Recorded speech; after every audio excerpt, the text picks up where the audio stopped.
over and listen in on what they have to say. Governor. Yes. My name is Seto Lale. I work for NTV. Maybe you can have your seat. Yes. A few questions. Yeah, 2 or 3. Yeah. Just before questions, Jason, please take the order and make sure you deliver. Yeah. Okay, my name is Seto Lale, NTV. You've said you're going to give all the 47 counties, but Yes. you're going to emphasize or focus on those with greater need. Already we have counties that have confirmed COVID-19 cases. In terms of distribution, which are some of these counties that you think that are more vulnerable, and you're going to put a lot of effort in ensuring that these particular essentials are delivered to the Republic? Yeah, according to the statistics provided by the CS Health, Mr. Mtai Kagwe, Nairobi is the highest hit. So we expect half of this to go to Nairobi County. And of course, from those statistics, we are told that Mombasa is the next one, Kilifi, and then Kwale, and then Siaya. So those 5 will be given a priority. And apart from the 5, there are also other 14 counties which were identified earlier as more risky counties, mainly those bordering neighboring countries where people can move from one country to the other without following the proper routes. Those, and then the highly populated ones, with also those ones with the high urbanized population, because more urbanized population move a lot. Those have already been identified as high-risk areas. So we'll make sure that those ones also get more supply. And of course, we will have a committee that will meet on a weekly basis to review what is happening, so that they actually provide targeted areas. We don't want just to give it for the sake of it. But we also want to encourage others that all this now should be able to be all marketplaces, especially the rural ones. All marketplaces, they must make a provision, and all public places that are open, they must make sure that they are available, easily available. Thank you. That is one. Second, yesterday the CS for Health, Mtai Kagwe, did say that Nairobi residents should not leave the city and transmit this. Maybe those who have, in case someone has, there are likely chances that they would be transmitting them to the rural areas. As COG, what measures are you to ensure that Nairobi residents, where it is now one of the hotspots, they don't leave the city and go to the rural areas? You see, we don't have any measure in place.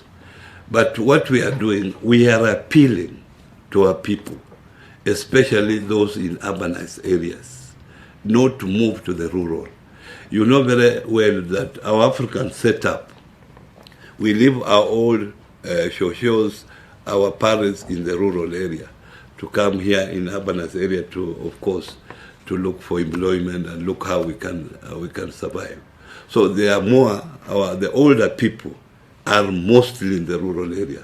And as you know, this disease moves very fast in a more urbanized area. So we are saying those who are in urban areas, why can they stay in the houses? This is just an appeal, because it's very difficult to have measures that will restrict movement of people from Nairobi here to the rural area. So we are just making a general appeal as leaders that people should stay in the houses where they are and not go to the rural area, because the vulnerable old people will be more affected. Yes. My name is Irene from KBC. 3 quick ones. How prepared are we as a county government? County governments, this is also in line with what the DP asked yesterday, that the county government should set aside 20 boarding schools, each county. Are we ready for this? And then also, generally, how prepared are we from the county governors that you've been able to meet with them? And then lastly, on the funds that you requested from the county, from the national government. The last time we had a press briefing in regards to the coronavirus. Have we received the funds? Are the PPE kits enough right now that we had a shortage of that at the county level? Yeah, there is the National Emergency Response Committee at the national level that is chaired by the CS Health.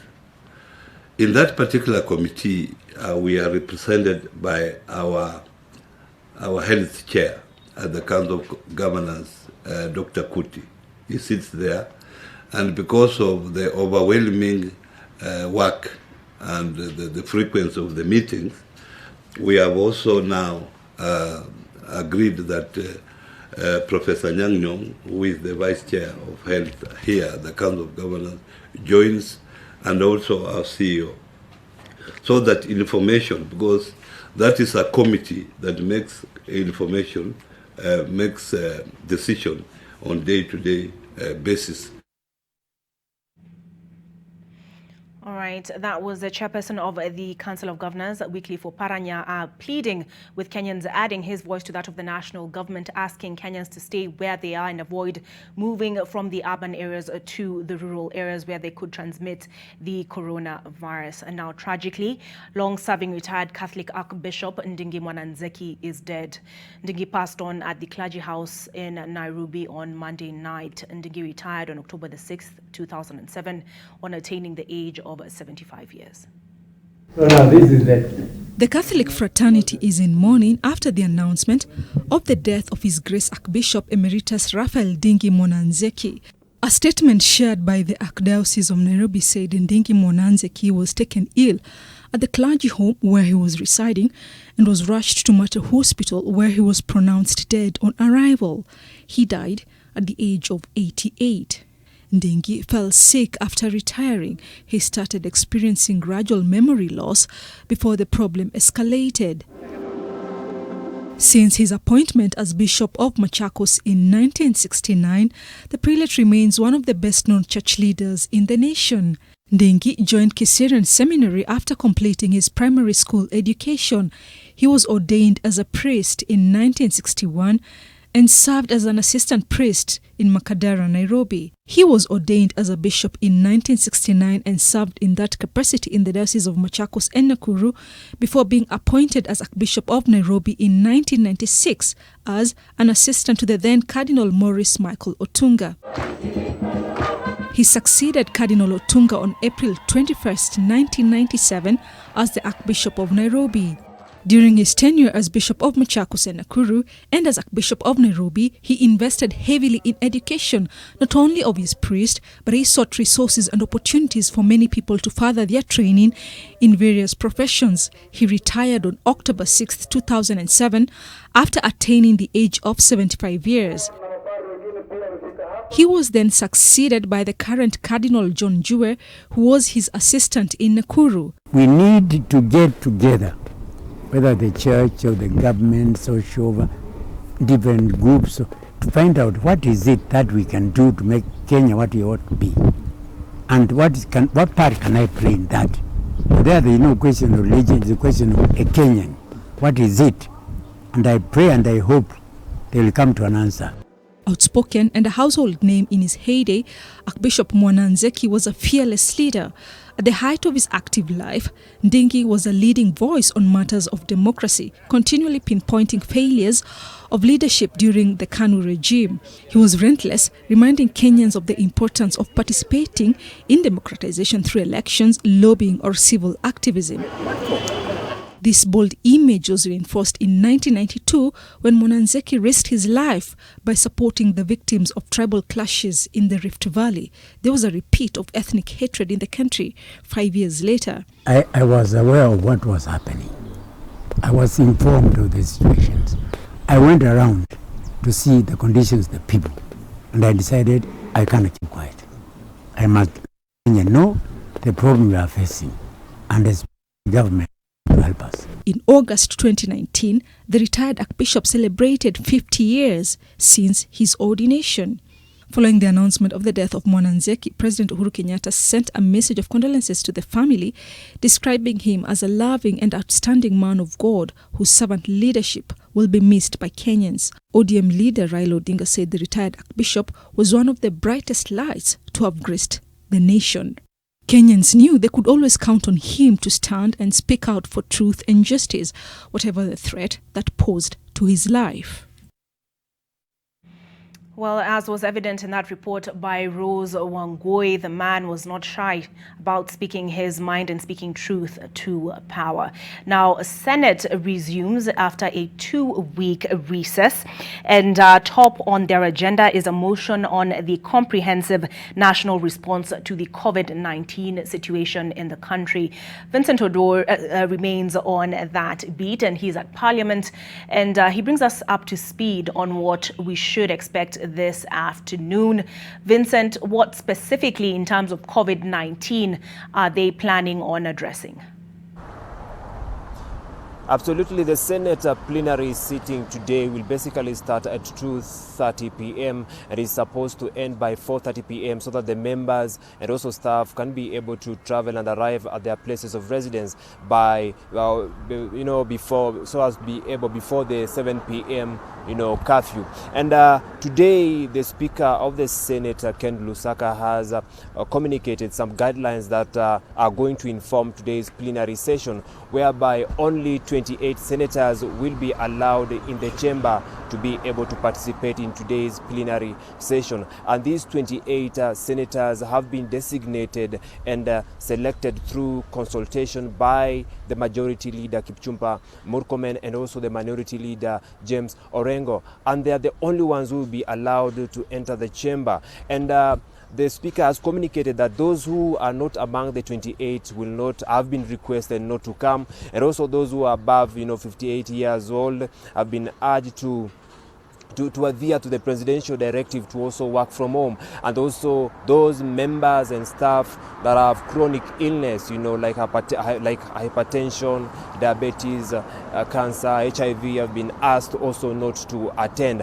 And while in the chambers, the members have been requested to remain to their designated sitting spaces, and there will be no consultation at the Speaker's chair or at the clerk's table. And therefore, any member who will try and approach the Speaker's chair or the clerk's table will be out of order. Therefore, that is what they've put in place to ensure there is that social distancing in today's afternoon session. Also, one thing that also the Senate has resolved is that the Senate has resolved to establish an ad hoc committee to basically oversight the actions and also measures that are being taken by the county governments and also the national government in addressing the spread and effects of COVID-19. And this ad hoc committee has 7 members, and they will be addressing a number of measures, including provision of testing and medical equipment, also provision of isolation centers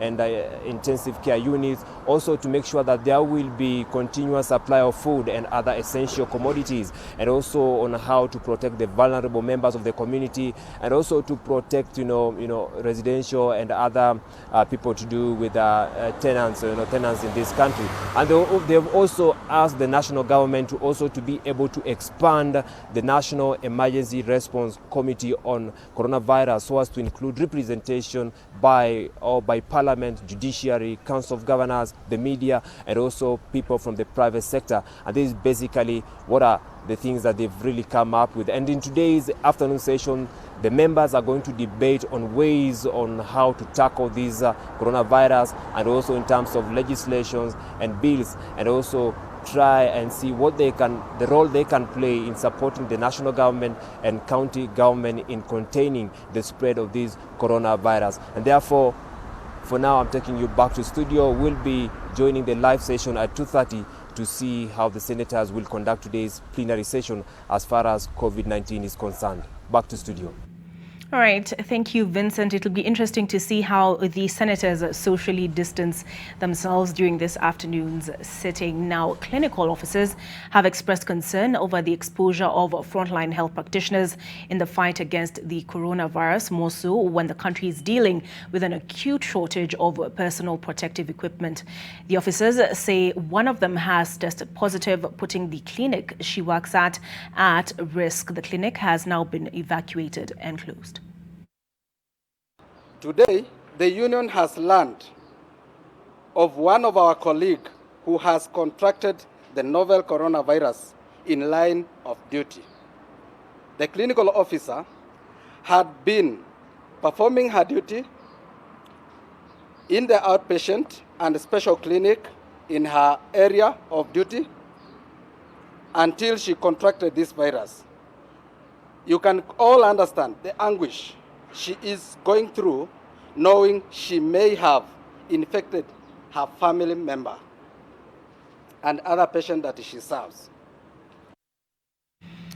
Mombasa's Pride Inn Hotel has become the latest casualty of the coronavirus, suspending its operations temporarily as a means of mitigating the effects of the spread of COVID-19. The closure of Pride Inn Hotel comes as the tourism and hospitality industry continues to soak in the adverse effects of the coronavirus, even as the intervention measures put in place are effected. The spread of COVID-19 has led to a world economic shutdown, with airlines also ceasing operations, and that has led to plummeting tourist numbers. The advice to stay at home has also denied hotels and restaurants of domestic tourists, as humanity waits anxiously and eagerly to find out when things will get back to normal.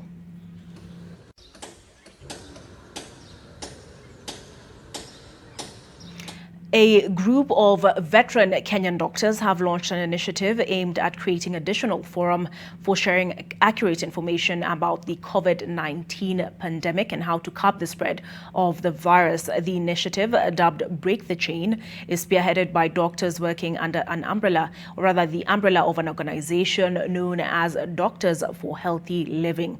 The doctors will use social and mainstream media to answer questions from Kenyans and give information on on an ongoing basis based on recommendations given by the Ministry of Health on COVID-19. Not everybody has symptoms. In fact, out of 100 people who get the coronavirus, about 8 of them will have mild infection. Some of them may not even think they had an infection. Maybe they coughed one day, maybe they felt a little tired, and the next day they were fine. They don't know that they have it, but they have it and they're infectious. We must not assume that we have got the monopoly of knowledge of all these preventive measures. At the moment, there's a lot of information which is still not known even by the doctors themselves. So we must respect the other contribution from other people who may know more as much as we do.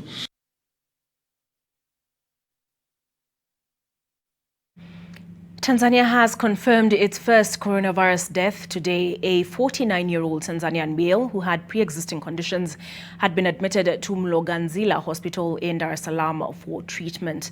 Tanzania's Health Minister, Umi Mwalimu, confirmed 5 more cases, bringing the total number of coronavirus cases to 19. In Uganda, President Yoweri Museveni has banned the use of private cars and imposed a 14-day curfew in a raft of measures to curb the further spread of the coronavirus in that country. How are the people you left at home? And how do you move to work if there is no public transport? It is that mixing that we want to freeze between home and route and workplace. Be only in one place for 14 days and we shall see what is happening. Now, if the factories cannot do this, then they should suspend production for 14 days. If they can't manage to implement this, then the logic is for them to suspend production for 2 weeks.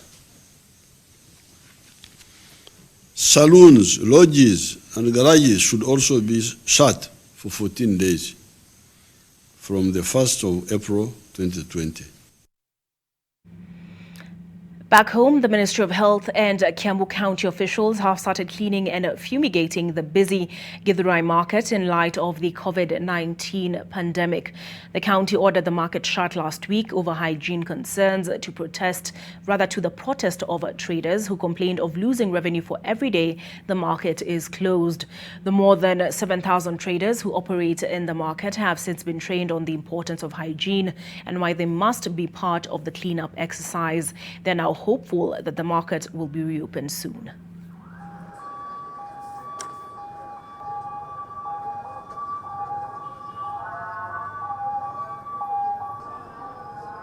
Hivi kuanzia leo after tukipuliza hii dawa tumeambiwa ya kwamba any day from kesho ama Wednesday soko itaweza kufunguliwa, lakini ombi letu ni moja tu. Kwa wauzaji wetu, hiyo tunajua tutatii sheria, tutafanya social distancing, lakini kwa customers wetu pia tunaomba customers wetu ambao wanakuja tunawapenda sana na tuwezi penda pia wakufe na ile ugonjwa. So ni muhimu wakipata kuna some orders ambazo zimewekwa pale, watu waingie 5 ama watu waingie watu 10, ni muhimu watii sheria. Sisi tunaendaga kwa masaba, saa nyingine tunaingia unachelewa na gari kutokea. Sasa hiyo mangari inasuhiwa ikifika saa 1 iwezi fika huku. Hii soko yetu inasanga kuhusu saa 11. Sasa hiyo ngari kama imefungiliwa mahali tuseme kama Keno ama Makutano, kabla ifike hapa itafika saa 2. Sasa tunakuta hasara tena inaendelea. Tunaweza uliza serikali kama inaweza sikia maombi yetu. Hiyo magari ya misigo ikikuja iwache kusuhiwa kwa barabara ifikise misigo. We take a break, but we'll be back in the blink of an eye.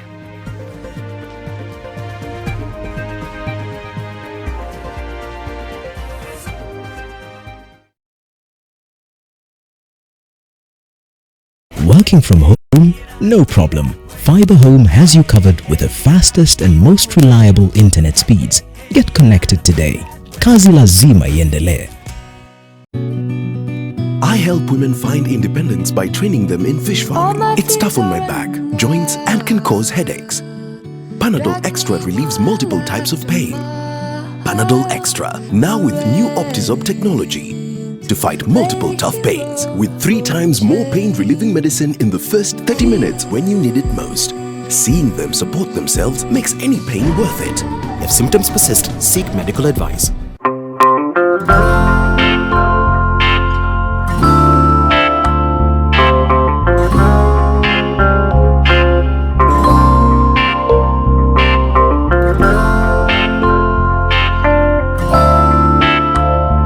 Molfix breathable surface developed with airsoft technology is very soft and provides the best Molfix skincare. I found the best diaper for my baby's sensitive skin. All babies deserve a high-quality diaper. You should also try Molfix.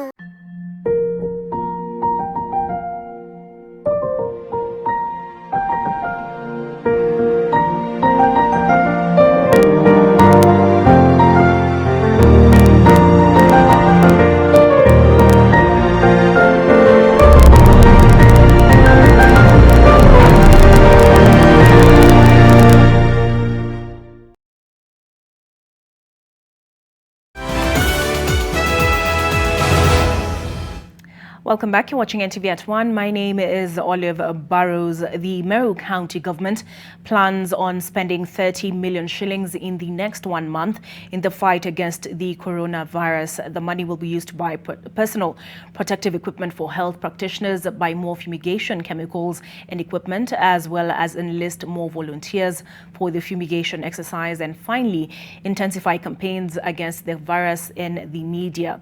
Meanwhile, residents of Meru are calling for the national government to lock down the most affected counties and at the same time restrict movement in those counties to tame the spread of the coronavirus. Currently, the number of those infected stands at 50. We have also done a good job fumigating our markets, and we think that's a good idea, and we have agreed, to buy more chemicals and more pumps and enlist more volunteers in covering all the markets, in Meru County with the fumigation in the next 1 month. We are happy that most of our people are obeying the curfew, and we want to appeal to those few who are not. Please do it. It is in your interests. Travelers going into West Pokot are required to disembark from their vehicles and thoroughly wash their hands before crossing into the county. The county says this requirement is one of the measures that it is taking to reduce the risks of COVID-19 infections. The county has asked travelers to be patient and bear with enforcement officers because flattening the COVID-19 curve is everybody's responsibility. Meanwhile, residents have been urged to continue observing the curfew.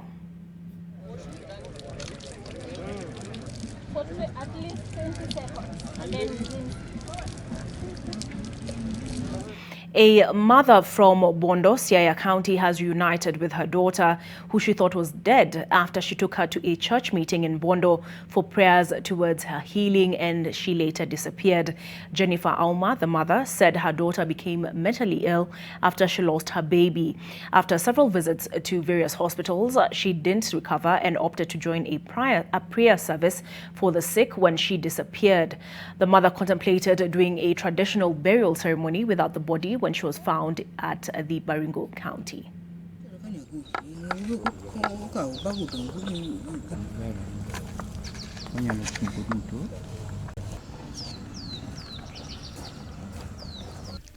Hata nilipomwona sikujua nilikuwa nadhani naota ndoto, kwa maana miaka 2.5 na vile na bado nimepata kama mzima. Sasa nilisema alikuwa nakulaje, alikuwa nalalaje. Hapo nilikuwa na mawazo, hata nilipoenda pale sikulala leo, ninakaa tu naomba Mungu, nashukuru tu Mungu. I really want to take this opportunity to thank all of you, all the well-wishers, all the people who have come out to support her, and I'm happy that this lady is going back to her home, and she's going to reunite with her family, her children, her siblings, and life will change. Now, time for sports and a bit of fashion. Amidst the coronavirus doom and gloom, Olympic marathon champion Eliud Kipchoge has spread good cheer after being featured in the April issue of the American magazine GQ. What has made heads turn is Kipchoge's poise in front of the camera as he models outfits from the world's top designers. Among them is an ankle-long camel coat by Christian Dior worth 650,000 shillings, tan leather pants by Gucci with a value of 520,000, and a suit worth 500,000 shillings. The shoot was done at the Global Sports Communication Camp in Kaptagat, Uasin Gishu County, with Kipchoge styled by a Nigerian-American fashion stylist. In addition to the pictures, the feature also delves into Kipchoge's training regime that has seen him break the world record and also be the first man to run a full marathon in under 2 hours during the Ineos Challenge.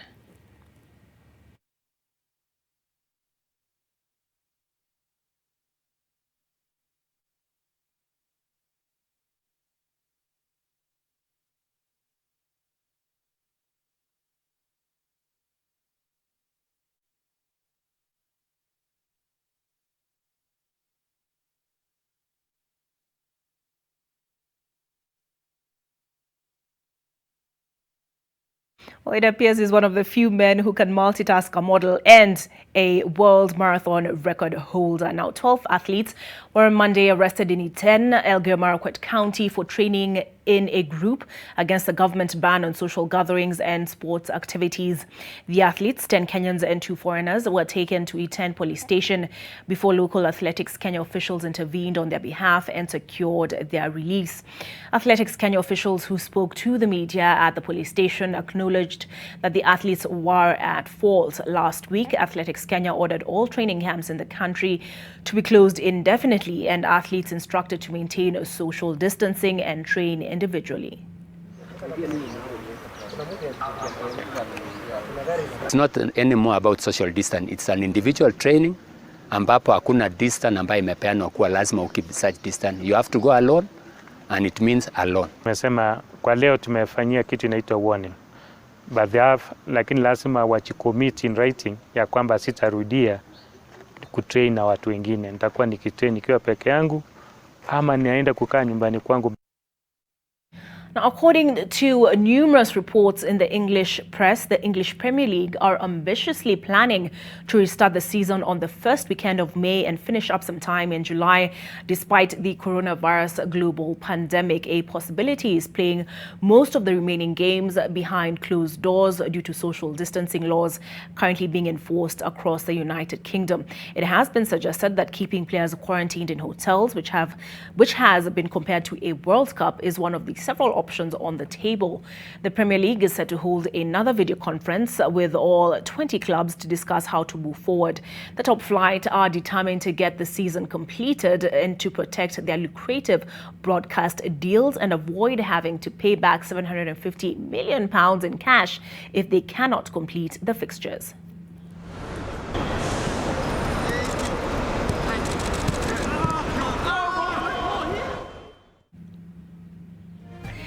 That's it for NTV at 1. My name is Olive Burrows. Do enjoy the rest of your viewing.